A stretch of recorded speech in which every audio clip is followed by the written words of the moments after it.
healthier alternatives for dry fruits. Before watching this video, please do follow my channel. Point 1. Chia seeds. Chia seeds are rich in omega-3. Daily 2 tablespoons of chia seeds తీసుకోవడం వల్ల 32% of magnesium, 20% of protein and 3 times more iron than spinach and 5 times more calcium than milk. ఇలా చాలా benefits ఉన్నాయి. But remember chia seeds are high calorie food. అందుకే limit లో తీసుకోవడానికి try చేయండి. Point 2. Fruits.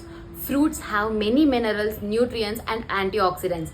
అందుకే డైలీ ఒక్క సీజన్ ఫ్రూట్ అన్న తీసుకోవడానికి ట్రై చేయండి. Point 3. Peanuts and sesame seeds.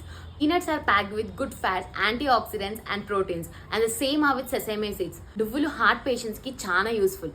అలాగే అందులో విటమిన్ బి వల్ల స్కిన్ ఇష్యూస్ రాకుండా ఉంటుంది. And diabetic patients and cancer patients కి ఇది చాలా హెల్ప్ఫుల్ అవుతుంది. And sprouts, oats, leafy vegetables, lentils ఇలా చాలా ఆల్టర్నేటివ్ ఆప్షన్స్ ఉన్నాయి. బట్ రిమెంబర్ ఏది తీసుకున్నా లిమిట్లో తీసుకోవడానికి ట్రై చేయండి. ఎంత హెల్తీ ఫుడ్ అన్నా మనం లిమిట్ లేకుండా తింటే ఆ తర్వాత మనకు ప్రాబ్లం అవుతుంది. So be careful.